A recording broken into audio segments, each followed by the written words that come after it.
Hello friends, आज का नमस्कार। आज के लिए आपको नमस्कार। आज हम फिर परफेक्ट एग्रीकल्चर के ऑनलाइन प्लेटफॉर्म पर आप लोगों के लिए फिर से प्रीवियस ईयर MPPAT 2015 का ओल्ड पेपर लेकर हम आए हैं। आज ओल्ड पेपर के बारे में बात करेंगे। प्रीवियस ईयर का ओल्ड पेपर जो आपके आगामी 2020, 2021 जो भी एग्ज़ाम्स आने वाली है उन एग्ज़ामों में यह महत्वपूर्ण साबित होगा। उसमें भागीदारी कहीं ना कहीं क्वेश्चंस को समझने की आपको मिलेगी। चलिए आइए, हमारे यहाँ जो कोर्सेज बैठ के करवाए जाते हैं, इस कोर्सेज में हमारे MPPAT, CPAT, ICAR एक्सेट्रा सारे कोर्सेज हमारे यहाँ करवाए जाते हैं, है ना। तो BSc AG की काउंसलिंग भी हमारे यहाँ की जाती है। इसी के साथ चलिए हम पहला क्वेश्चन देखते हैं। झाड़ियों का प्रवर्धन किसके द्वारा होता है? Shrub are propagated by. Shrub are propagated by. Shrub का प्रवर्धन, शर्ब समझते हैं सब झाड़ियां जो कांटे वाली होती है, जिसकी शाखाएं बहुत सारी निकली होती है, शर्ब कहलाती है ना। क्लासिफिकेशन किया गया है शर्ब, उपशर्ब इन भागों में। तो शर्ब की बात की जाए, उसका प्रोपेगेशन, प्रोपेगेशंस का मीनिंग होता है नया प्लांट्स बनाने की जो प्रक्रिया है उसे हम क्या कहते हैं? प्रोपेगेशंस कहते हैं। प्रोपेगेशंस किसके द्वारा संभव होता है? तो प्रोपेगेशन सीड के द्वारा भी होता है, सभी पौधों में किसी में क्या होता है, पर इसमें स्पेशली शर्ब का पूछा है तो शर्ब में सीड के द्वारा भी होता है, कटिंग के द्वारा भी की जाती है, लेयरिंग के द्वारा भी की जाती है, ऑल ऑफ दीज। तो स्वाभाविक शर्ब सभी प्रकार की, जैसे गुलाब एक झाड़ी है तो उसके अंदर भी हम कटिंग के द्वारा प्रोपेगेशन कर सकते हैं, सीड के द्वारा भी करते हैं।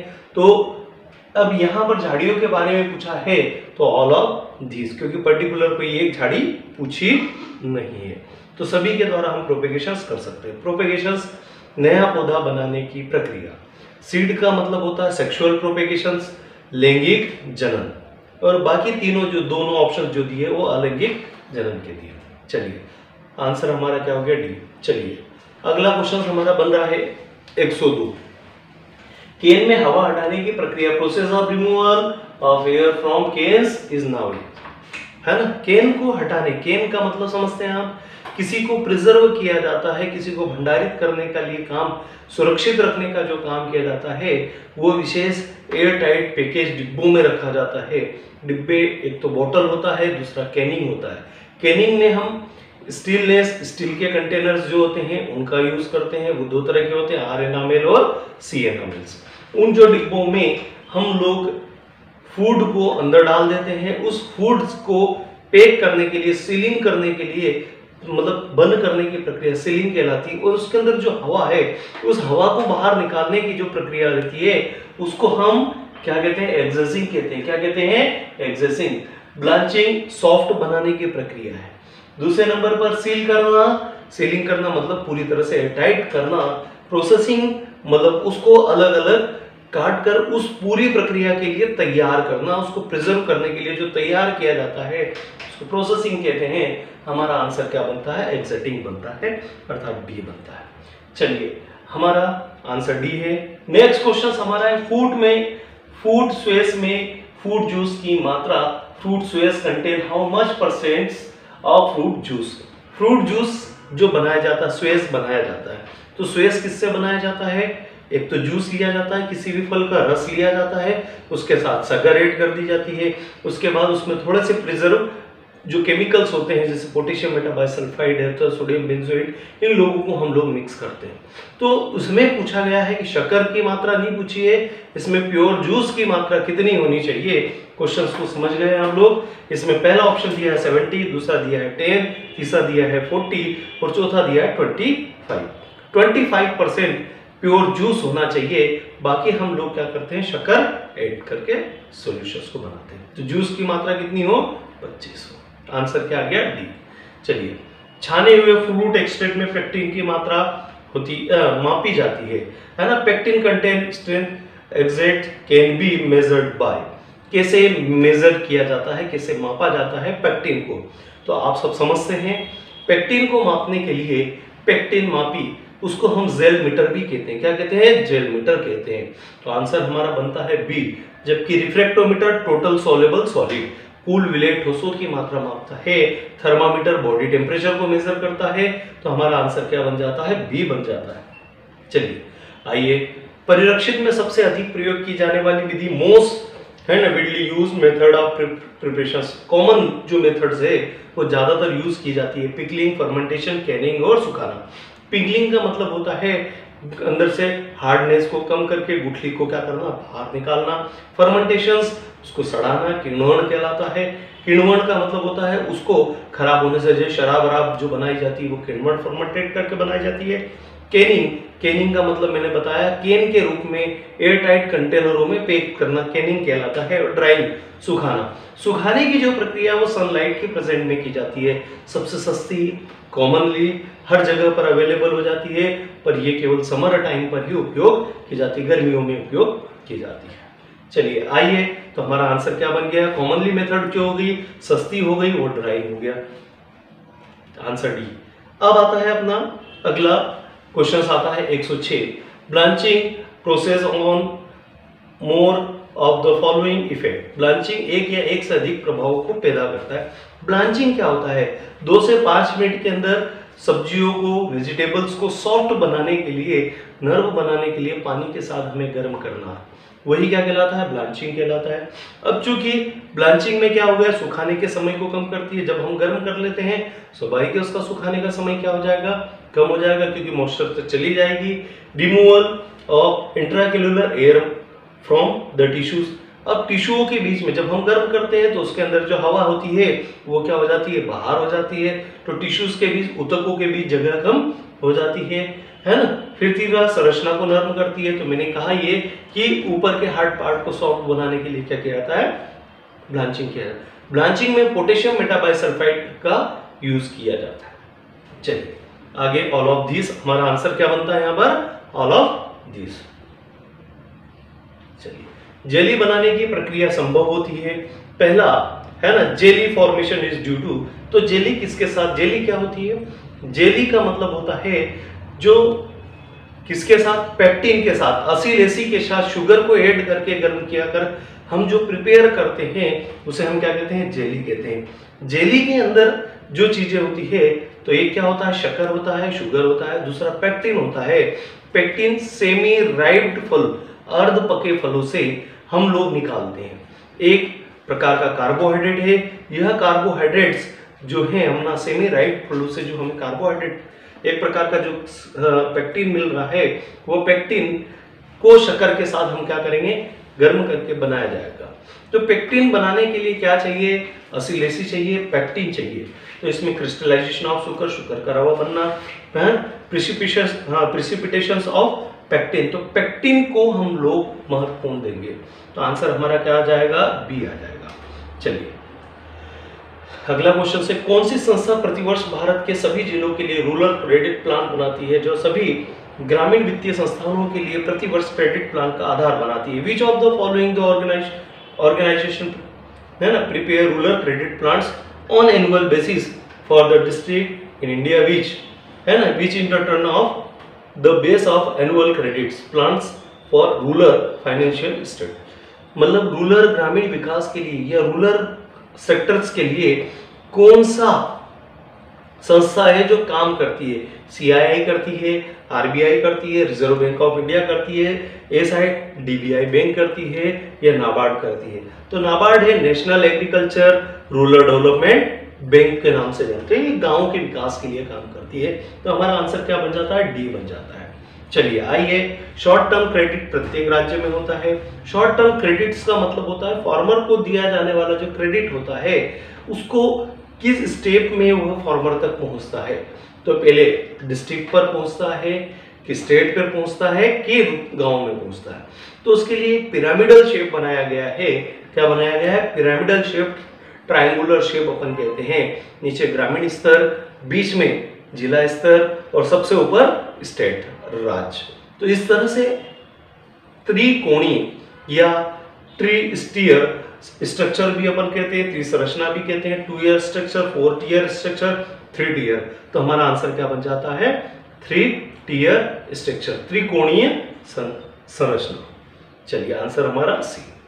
कोऑपरेटिव मार्केटिंग सोसाइटी एक्ट का पास हुआ। कोऑपरेटिंग सोसाइटीज 1915, 1918, 1912, 1921, तो चूंकि यह 1912 में कोऑपरेटिव सहकारी संस्था, कोऑपरेटिव को अपन क्या कहते हैं, सहकारी, सरकार और फार्मर्स और जो भी उसके मेंबर है उन सबका हस्तक्षेप कॉमनली सबका रहेगा। ऐसी सोसाइटीज को हम क्या बोलते हैं, कोऑपरेटिव सोसाइटीज कहते हैं। कोऑपरेटिव सोसाइटीज का हस्तक्षेप इंडिया के अंदर एक्ट, इसको चलाने के लिए एक्ट लाया गया, कानून लाया गया। वो कानून 1 मार्च 1912 को लाया गया। कब लाया गया? 1 मार्च 1912। तो 1 मार्च 1912 हमारा कौन से ऑप्शन में आता है? सी ऑप्शन में आता है। तो आंसर हमारा सी बन गया। एल्कोहल अन्य ईंधनों के लिए उगाए जाने वाली फसल को कहते हैं। Growing the crop production of alcoholic other, है ना, फ्यूल्स इज नाउज। फ्यूल्स का मतलब होता है ऊर्जा के लिए। किसके लिए? ऊर्जा के लिए। और ऊर्जा के लिए यदि हम कोई चीज प्रयोग में ला रहे हैं तो आप ये समझ रहे हैं कि ऊर्जा क्या होती है? एनर्जीज। एनर्जी के लिए हम एनर्जी क्रॉप का यूज करेंगे। किसका करेंगे? एनर्जी क्रॉप का हम यूज करेंगे। एनर्जी क्रॉप पहला ही ऑप्शन में हमारा है। एली क्रॉप अपन नहीं कर पाएंगे, रिटर्न क्रॉप नहीं कर पाएंगे और मिक्स क्रॉप नहीं। तो हमारा पहला ही आंसर बन जाता है 111 का ए। विटामिन, खनिज अथवा उच्च प्रोटीन एवं स्वस्थ वसा का स्तर बढ़ाने के लिए की जाने वाली फसल की प्रजनन प्रणाली है। Breeding crop which higher levels of vitamin and minerals of higher protein, है ना। तो प्रोटीन्स को किसी क्रॉप के अंदर प्रोटीन के अमाउंट है, विटामिन के अमाउंट है, इनको इंक्रीज करना, है ना, क्या कहलाता है? बायो फर्टिगेशंस कहते हैं। क्या कहते हैं हम लोग? बायो फर्टिगेशंस। तो बायो फर्टिगेशंस किसमें आ रहा है? बी वाले ऑप्शन में आ रहा है। प्रोपेगेशन तो हम करेंगे नहीं, नया पौधा बनाने का काम, जन संवर्धन, उसको सुरक्षित बनाए रखना, वो भी हम नहीं करेंगे। तो हम तो बढ़ा रहे हैं, तो बायो फर्टिगेशन न्यूट्रिएंट का अमाउंट बढ़ाया जा रहा है। तो हमारा आंसर क्या आ गया? बी। चलिए, मछलियों को पालने पकड़ने के लिए विक्रय किया जाता है, including racing, catching and selling of fish. तो फिश की बात की है तो फिश मछली से है, और मछली का इसमें ऑप्शन दिया गया है एपीकल्चर, पैरासेरिकल्चर, लिवस्टॉक, फिशरीज। तो सब है कि फिश के बारे में बात की है तो फिशरीज साइंस ही आएगा हमारा। एपीकल्चर मधुमक्खी से, हनी बी के लिए है। सेरिकल्चर रेशम से है, रेशम की कौन सा कीट करता है? बॉम्बिक्स मोराई, है कि नहीं, शहतूत की पत्तियों को खाकर लार से जो बनता है वही क्या कहलाता है? रेशम। तो वो सेरिकल्चर कहलाता है। लिवस्टॉक पशुपालन। तो आंसर हमारा क्या बन रहा है? डी बन रहा है इसमें। चलिए, चूना किस प्रकार की मिट्टी में लाइम इज यूज्ड? कौन सी सॉइल में लाइम को यूज किया जाएगा उसको ठीक करने के लिए? Acidic soil, alkaline soil, saline soil, none of this. तो चूंकि इसको हम यूज करते हैं एसिडिक सॉइल्स के लिए, किसके लिए? जिसका पीएच 7 से लो होगा, उन सॉइलों को ठीक करने के लिए हम लोग किसका इस्तेमाल करते हैं? लाइम का, चूने का करते हैं। जबकि बेसिक नेचर वाली जो है एल्कलाइन सॉइल जो हैं, उनको जो जिनका पीएच 7 to 14 होता है, उन पीएच वाली सॉइल्स के लिए हम जिप्सम का यूज करते हैं। किसका करते हैं? जिप्सम का। चलिए आइए, तो हमारा आंसर हमारा ए बन जाता है। मिट्टी के सबसे बड़े कण, ज्यादातर आकार, maximum diameter of largest soil particle is. तो कौन सा सॉइल का पार्टिकल सबसे बड़ा होता है? तो 2 mm से हमारे स्टार्ट होते हैं सॉइल के पार्टिकल। तो 2 mm हमारा आंसर रहेगा। 0.2 पहला ऑप्शन दिया है, 0.4 दूसरा दिया है, 2 तीसरा दिया है और 0.02 थर्ड दिया है, 4 दिया है। तो हमारा आंसर क्या बन जाता है? सी बन जाता है, 2 mm। चलिए आइए, आंसर सी। नदी नालों के द्वारा जमा की गई मिट्टी, मतलब न्यू जो बहाकर लाई गई है, जो बहाकर तैयार की गई है, जैसे गंगा के मैदानों में गंगा के द्वारा, नदी के द्वारा, रिवर्स के द्वारा जो मिट्टियां लाई जाती है पानी के बहाव के साथ, तो उसे एल्यूवियल सॉइल कहते हैं, मोरेन सॉइल कहते हैं, एलोइन सॉइल कहते हैं, लिक्विड स्ट्राइन कहते हैं। तो उसे एल्यूवियल सॉइल, जलोढ़ मृदा, नवीन मृदाएं भी हम लोग कहते हैं। चलिए, हमारा आंसर क्या रहा है? ए आ रहा। क्या आ रहा है? ए। टिलेज के उद्देश्य क्या है?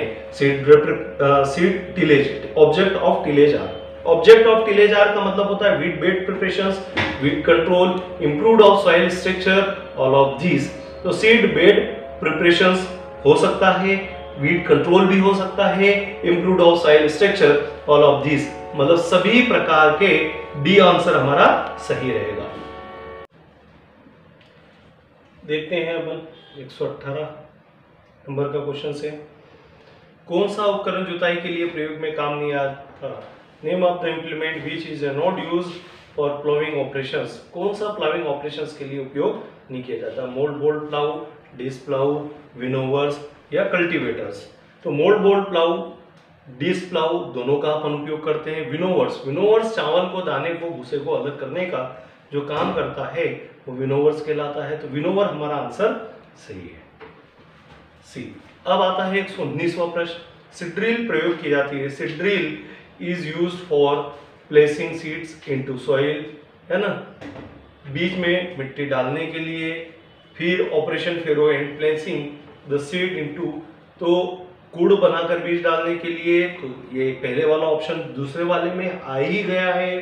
तो कूड़ बनाकर बीज डालने के लिए हम प्रयोग करते हैं, हटाने के लिए कभी भी इसका इस्तेमाल नहीं करते। नन ऑफ दिस, आंसर हमारा बी। 120 है P2O5 कंटेन ऑफ डीएपी।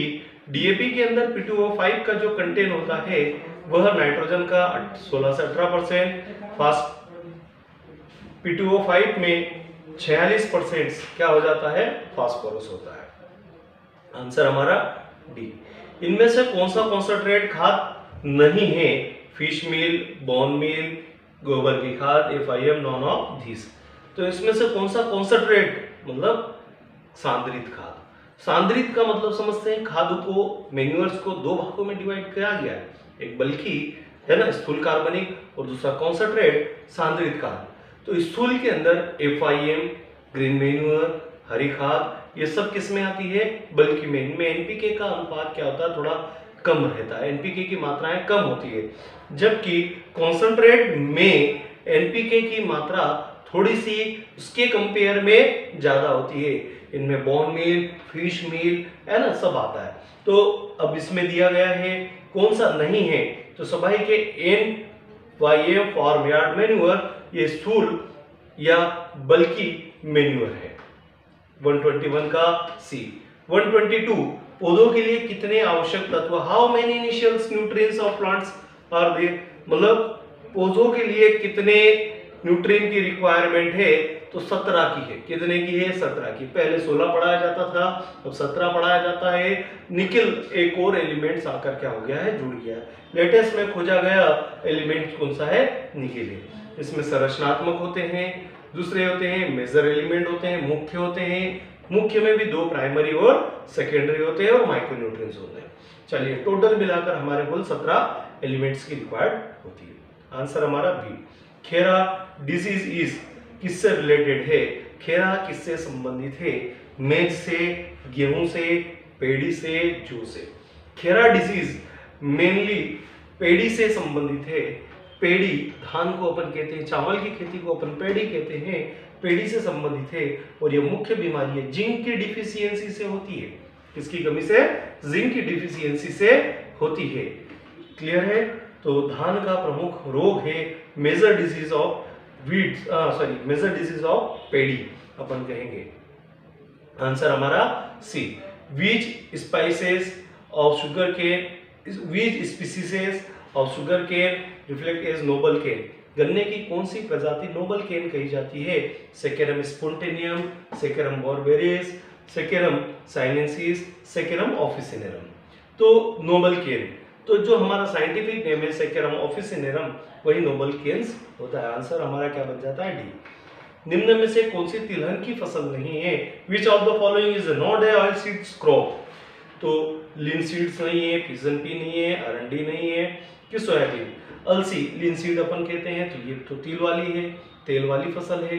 अरहर ये पल्स वाली क्रॉप है, दाल वाली क्रॉप। केजानस का साइंटिफिक नेम है। अरहर को हम लोग तुअर भी कहते हैं, तुअर की दाल, पीली दाल आदि के नाम से जानते हैं। तो ये बी वाला ऑप्शन से हमारा 6 रूप वाली है ना, बायोनियल नेम ऑफ 6 रो बार्लेज है ना, बॉटनिकल नेम, बायोनियल नेम या बॉटनिकल नेम, मतलब जिसके अंदर अपन ने कहा कि साइंटिफिक नेम भी अपन कह सकते हैं। यह किसने दिया था? कैरोलस लिनियस साइंटिस्ट ने यह सिस्टम दिया था, बायोनियल नेम। तो बायोनियल नेम 6 रो बार्ले किसका होता है? 6 रो वाली पंक्तियों का वानस्पतिक नाम है hordeum vulgare, hordeum irregulare, hordeum distributor, none of this. तो होडियम वल्गेयर 6 रो बार्ले को अपन हमारा आंसर ए बनता है। 6 रो बार्ले को होडियम वल्गेयर कहते हैं। ठीक है। फिर आता है 127 मक्का की सिंचाई के लिए संवेदनशील the critical stage for irrigation इन मेज, पहला दिया है सिल्किंग, मिल्किंग, टेस्लिंग और डॉफ स्टेज। हालांकि दोनों ही है, एक सिल्किंग भी अवस्था आती है, टेस्लिंग भी आती है, पर इसमें दोनों ही इसमें मोस्ट पूछा है तो सिल्किंग हमारा आंसर बनता है। आंसर है पहली बार टपक सिंचाई प्रयोग किया गया है यूएसए में, इजराइल में, फ्रांस में इरिगेशन, मतलब drip irrigation was firstly used. Drip irrigation को डेवलप कहाँ किया गया है? इजराइल में किया गया। कहाँ किया गया है? इजराइल में। यह वाटर इफिशियंसी सबसे ज्यादा होती है, इसकी दक्षता ज्यादा होती है, ज्यादा पानी प्लांट यूज करता है। तो हमारा क्या हो गया?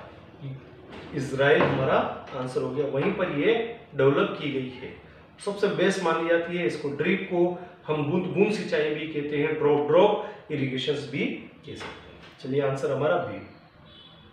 जल निकासी की आवश्यकता ज्यादा महसूस होती है। Drainage is necessary move for which area, कहां पर ड्रेनेज? ड्रेनेज का मतलब होता है ऐसा फालतू पानी जो खेतों में पड़ा है उसको बाहर निकालना, है ना, उसे हम क्या कहते हैं? ड्रेनेज कहते हैं। तो ड्रेनेज हम कहाँ यूज करेंगे? कौन से एरिया में? क्या हिलीज एरिया में करेंगे? नहीं कर सकते, क्योंकि वहां तो ऑटोमेटिक ड्रेनेज हो जाता है। ड्राई एरिया में, एरिड जोन रीजन का क्या गया, तो एरिड जोन में करेंगे तो क्या होगा? एरिड जोन में यदि करा तो क्योंकि पानी तो है ही नहीं, तो वहां से कैसे पानी आप निकालेंगे? सेमी एरिड जोन, वहां पर भी कमी होता है। पहाड़ी क्षेत्रों में वहां पर भी नहीं करेंगे। ह्यूमिडिटी एरिया वाले तो स्वाभाविक है, जहां ह्यूमिडिटी एरिया होगा उसी सेक्टर में हम लोग इसको करेंगे। 129 का आंसर डी आता है। टपक सिंचाई को किस नाम से जाना जाता है? ट्रिकल इरिगेशन, सब इरिगेशन, है ना, सर्ज सिंचाई या फेरो। तो चूंकि ट्रिकल, टपक, ड्रिप इरिगेशन, बूंद बूंद सिंचाई को ट्रिकल सिंचाई के नाम से भी हम जानते हैं। आंसर हमारा है। 2,4-D किस तरह का खरपतवारनाशी है? 2,4-D is which type of herbicide? 2,4-D जो है वह सकरी पत्ती वाले फसलों के अंदर छिड़का जाता है, जिसको नैरो लीफ होती है उन्हीं के अंदर, मतलब ये मारता किनको है? जिनकी चौड़ी पत्तियां हैं उनके लिए ये उपयोग किया जाने वाला हर्बिसाइड से। कॉन्टेक्ट है, ट्रांसलोकेटेड है, both A and B, none of this. ये ट्रांसलोकेटेड है, सब नहीं, पहले शरीर पर गिरेगा, फिर शरीर पर फैलेगा और फिर पौधे को क्या करेगा? मारेगा। सिर्फ कांटेक्ट में आए पार्ट को नहीं मारेगा, पहले किसी भी पार्ट पर गिरेगा, फिर शरीर में फैलेगा, तो उसको अपन क्या कहते हैं? ट्रांसलोकेटेड या संवहनी कहते हैं। तो हमारा 131 का क्या आ गया? बी आंसर आ गया। निम्न में से कौन सा एक तना परजीवी है? कुस्कुटा रिफ्लेक्सा, ओरोबंकी, है ना, जाइगोग्रामा और मेज।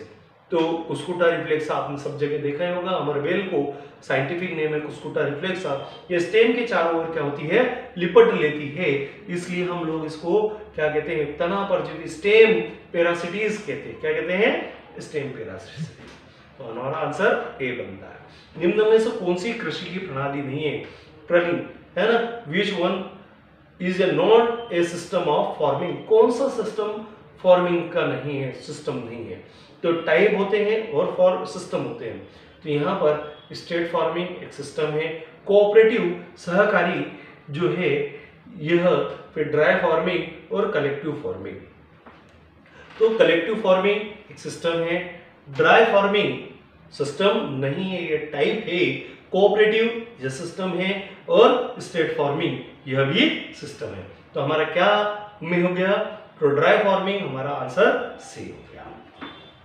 शुष्क कृषि क्षेत्रों के लिए कितना प्रतिशत भाग है? तो हमारा टोटल एरिया जो इरिगेटेड है वह 40% एरिया इरिगेटेड है, 38 से 40%। तो स्वाभाविक है, बाकी बचा क्या है? ड्राई है, सूखा है, 60% बचता है। तो हमारा आंसर पहला ही बन जाता है 60, 75, 25, 45, तो 60 बनता है आंसर। चलिए, engineering chain, length of engineering changes. तो कितनी लेंथ होती है इंजीनियरिंग चेन्स की? जो सर्वेयर में हम यूज करते हैं 100 फुट, 50 फुट, 30 फुट, 75। तो 100 फुट इसकी टोटल लेंथ होती है इंजीनियरिंग चेन्स की, और 1 फीट की एक ही चेन होती है। टोटल चेन्स के नंबर इसमें 100 होते हैं।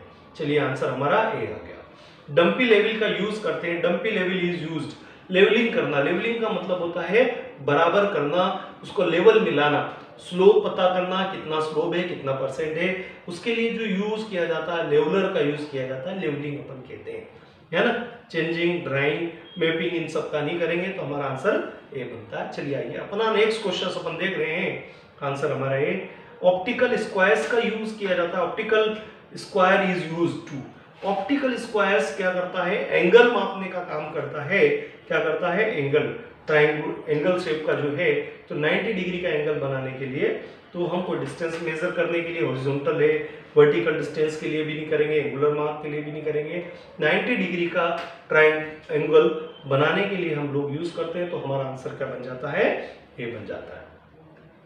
चलिए आइए नेक्स्ट क्वेश्चन हम देखते हैं, पोमोलॉजी किससे संबंधित है। तो पोमोलॉजी एक वर्ड दिया गया है, द वर्ड पोमो है ना, the words pomology details which are productions, तो फ्रूट्स है, वेजिटेबल्स है, फ्लावर्स है, ऑल ऑफ दिस है। तो आप समझते हैं फ्रूट्स, फ्रूट्स का मतलब होता है फल, पोमोलॉजी से संबंधित है। और ये ग्रीक वर्ड है। वेजिटेबल, ओरेलिकल्चर, यह किससे संबंधित है, सब्जियों से संबंधित है। फ्लावर्स, फ्लोरिकल्चर्स, ये किससे है, फ्लावर से है, फूलों की कल्टीवेशन से है। तो पोमोलॉजी से फ्रूट से संबंधित है। तो आंसर क्या बन गया, ए। उत्तरी भारत में अंगूर की काट छाट की जाती है। The pruning of grapes is north India. Pruning क्या होता है, कलम्स को काटना, जो अनवांटेड ब्रांचें हैं उनको क्या करना, प्लांट से हटाना, उसको हम क्या कहते हैं, प्रूनिंग कहते हैं। प्रूनिंग के अंदर मार्च में किया जाएगा, जून में किया जाएगा, अक्टूबर में किया जाएगा, जनवरी में किया जाएगा। तो मार्च, जून, अक्टूबर, जनवरी। तो प्रूनिंग करने का बेस्ट टाइम अपन क्या कहते हैं, विंटर सीजन। क्या कहते हैं, विंटर सीजन। विंटर सीजन में भी कौन सा बेस्ट टाइम है, यहाँ पर दो दिए हैं, अक्टूबर और जनवरी। तो जनवरी में हम लोग प्रूनिंग करते हैं। चलिए आइए नेक्स्ट क्वेश्चन हम देख रहे हैं, अपना आंसर हमारा डी बन गया। पौधरोपण की डायगोनल पद्धति, diagonal system is a planting also nowadays. क्या कहेंगे डायगोनल सिस्टम को, square system, quinic system, triangular system, hexagonal systems. तो चूंकि अपन कहेंगे क्यूनिक्स, स्क्वायर शेप में 4 प्लांट्स अपन लगा देते हैं, ट्रायंगुलर शेप में ट्रायंगुलर शेप को अपन लगा देते हैं, हेक्सागोनल में 6 प्लांट्स अपन लगा देते हैं। क्यूनिक सिस्टम्स को हम लोग फिलर मेथड्स भी अपन कहते हैं, वही इसका आंसर है बी। प्याज में क्रोमोसोम्स के number, the chromosome number of onion is 14, 16, 18 और 20। तो हमारा आंसर क्रोमोसोम्स के नंबर जो होते हैं वो 16 होते हैं। हॉर्टिकल्चर से ये लिया गया क्वेश्चन से, आंसर हमारा बी है। टमाटर का लाल रंग, red colour of tomato is due to, किस वजह से होता है, कई बार ये पीएडी में पूछा गया है रेड कलर। तो सेपोनिन दिया है, लाइकोपिन दिया है, एलिसिन दिया है, कुकरमिन दिया है। तो लाइकोपिन पिगमेंट की वजह से टोमेटो का रेड कलर्ड होता है। तो आंसर हमारा बी बनता है। बर्ग आई रॉड बीमारी किसकी है ना, buckeye rot is disease of, तो बर्ग आई रॉड्स टोमेटो की मेन डिजीज है ना। कोल, कोल का मतलब होता है ठंड के दिनों में वेजिटेबल, जो गोभी फ्लावर वो होता है वो कोल वेजिटेबल्स कहलाती है। टोमेटो, टमाटर की, चिली की, तो चिली का नहीं है, टोमेटो हमारा आंसर है, अर्थात हमारा आंसर सी है। चलिए मार्मलेड बनाने के लिए सबसे उत्तम फल है, most suitable fruits for preparation of marmalade. Marmalade होता क्या है, पहले तो अपने को समझे, जिसको छिलके के सहित उसके जूस को, उसके पल्प को, गूदे को, सबको मिक्स करके हम शक्कर को मिक्स कर लेते हैं, एडिंग कर लेते हैं, और वो जो तैयार किया गया फ्रूट्स, जो प्रिजर्व मटेरियल है, वही क्या कहलाता है, मार्मलेड कहलाता है। मार्मलेड आम का नहीं बनाया जाता, अमरूद का नहीं बनाया जाता, ऑरेंज का सबसे ज्यादा बनाया जाता, सिट्रस फैमिली के मेंबर्स का, नींबू वर्गीय पौधों के मार्मलेड हम बनाते हैं। तो हमारा आंसर क्या आ जाता है, सी आ जाता है। चलिए हमारा व्यवसायिक स्तर पर पपीते का प्रवर्धन है ना, papaya is a commercial propagation by, papaya को कॉमर्शियल रूप से कैसे प्रोपेगेट किया जाएगा, सीड से किया जाएगा, एयर लेयरिंग से किया जाएगा, विनियर ग्राफ्टिंग से या कटिंग से। तो यदि अपन ये बात करें तो सीड के द्वारा, क्योंकि पपाया में ब्रांचें तो होती नहीं है, तो हम क्या कटिंग करेंगे, क्या नहीं कर सकते, लेयरिंग कर सकते हैं क्या, क्या गुटी बांध सकते हैं क्या, नहीं कर सकते, तो स्वाभाविक है, तो उसके लिए सीड्स के द्वारा प्रोपेगेशन किया जाएगा। तो आंसर क्या बन जाएगा है। भारत में सबसे अधिक क्षेत्रफल पर किस फल का है, क्षेत्रफल एरिया पूछा है। दो तरीके से यहाँ से क्वेश्चन पूछते हैं, एक प्रोडक्शन पूछा जाए तो बनाना आता है, उत्पादन यदि पूछा जाए तो बनाना आता है, और एरिया यदि पूछा जाएगा तो मैंगो का सबसे ज्यादा एरिया भारत के अंदर है। जो प्लांट ज्यादा है और वो काफी डिस्टेंस पर लगते हैं, इसलिए उनका एरियाज क्या होता है, ज्यादा है। और यूपी में सबसे ज्यादा क्या होता है, आम होता है, मैंगो होता है। हमारा आंसर सी बन जाएगा, मैंगो। ग्रेप्स कम होता है, बनाना प्रोडक्शन में ज्यादा है, मैंगो क्षेत्र एरिया में ज्यादा है। आंसर हमारा सी। चलिए आइए नेक्स्ट क्वेश्चन। ललित उन्नतशील प्रजाति है, केले की है, संतरे की है, अमरूद की है, पपाया की है। बनाना है ना, musa paradisiaca. Orange guava, psidium guajava, papaya carica papaya, ये चारों के साइंटिफिक नेम दिए। चलिए अब हमारा आंसर गवावा आता है, आंसर सी। ललित किसकी है? ललित इंप्रूव्ड वेराइटीज किसकी है? गवावा की। चलिए निम्न में से कौन सा पर्णपाती पेड़ है? पर्णपाती का मतलब होता है जो पत्तियों को गिरा देगा। पहला इसमें दिया है एस्टोनिया स्क्लेरम, इसे सप्तपर्ण या चितवान के नाम से हम जानते हैं। फिर पॉपुलर हाइब्रिड चिरनार, फिर फाइकलस रेवोल्यूजिया पीपल और पोगेनमिया पिन्नटा, ये 4 नाम दिए गए हैं जिसको अपन करंज कहते हैं। एक का नाम करंज है, दूसरे का नाम पीपल है, चिरनार है, सप्तपर्ण और चितवान। हालांकि ये चीजें आपको नहीं दी गई थी, सिर्फ यही दिया गया साइंटिफिक नेम था। तो इसलिए हमें इस बात को भी ध्यान रखना है कि नीम, पीपल, बबूल है ना और तुलसी, इन लोगों के साइंटिफिक नेम भी हमें आने चाहिए। हमारा आंसर इसमें क्या बन जाता है? Popular hybrids. चिरनार क्या होता है? पर्णपाती है, पत्तियों को गिराता है। चलिए आंसर हमारा बी। खेल के मैदानों में सबसे उपयुक्त घास है the most utilised grass of playground. अब प्लेग्राउंड क्या रहते हैं? साल भर हरे रहने चाहिए, तो 12 घास का यूज करते हैं। हालांकि जसिया जेपोनिका, पोआ निमोरेलिया, साइलोडोन सबने देखा होगा, जो गणेश जी को दरोग के रूप में चढ़ाते हैं, उसे अपन क्या कहते हैं? दूब घास कहते हैं। दूब घास हालांकि आइडियल ग्रास है, बहुत अच्छी ग्रास है, सस्ती है ना, उसका भी हम यूज कर सकते हैं। पर इसमें स्पेशली खेलों के मैदानों की बात की है, तो खेल के मैदान में हम लोग अलग अलग तरह के ग्रासों का यूज कर सकते हैं। तो खेल के मैदान में हम 12 ग्रास का इस्तेमाल करते हैं, और 12 जसिया जेपोनिका साइंटिफिक नेम है 12 ग्रास का, अर्थात आंसर हमारा ए है। उद्यानिकी फसलों के अंदर देश का कुल कितना क्षेत्रफल होता है? हॉर्टिकल्चर क्रॉप्स की स्पेशली बात कर रहा है वो, टोटल, जिसमें वेजिटेबल आ गया, फ्रूट्स आ गए, सारी चीजें आ गई है। तो उन चीजों के लिए उसने बात की है the areas under horticulture crop इस कंट्री इज मिलियन हेक्टेयर। तो हमारा जो टोटल मिलियन हेक्टेयर होता है 24.3 मिलियन हेक्टेयर हॉर्टिकल्चर क्रॉप के अंदर लगाया जाता है, जिसमें सारा हो जाता है। चलिए हमारे 50 क्वेश्चंस क्रॉप प्रोडक्शन के, फसल उत्पादन के कंप्लीट हुए। ये 2015 एमपीपीईटी का पूछा हुआ क्वेश्चंस पेपर था। किसी भी प्रकार की कोई समस्या होने पर आप सीधे हम लोगों के मोबाइल नंबर्स पर, यूट्यूब के नंबर पर, या आप व्हाट्सएप नंबर पर हमसे संपर्क कर सकते हैं, है ना। आप चैनल को सब्सक्राइब करना न भूलें। हर तरह से आपके हम साथ सहयोग करें। आपको बीएससी एजी में काउंसलिंग की जरूरत है तो उसके लिए भी हम लोग बैठे हैं। आप फोन करें, बात करें, समस्याओं का समाधान निश्चित है। आप लोगों के लिए हम तत्पर हैं। इसी तरह से नेक्स्ट वीडियो हमारा जल्दी ही आने वाला है। सब्सक्राइब करें। धन्यवाद।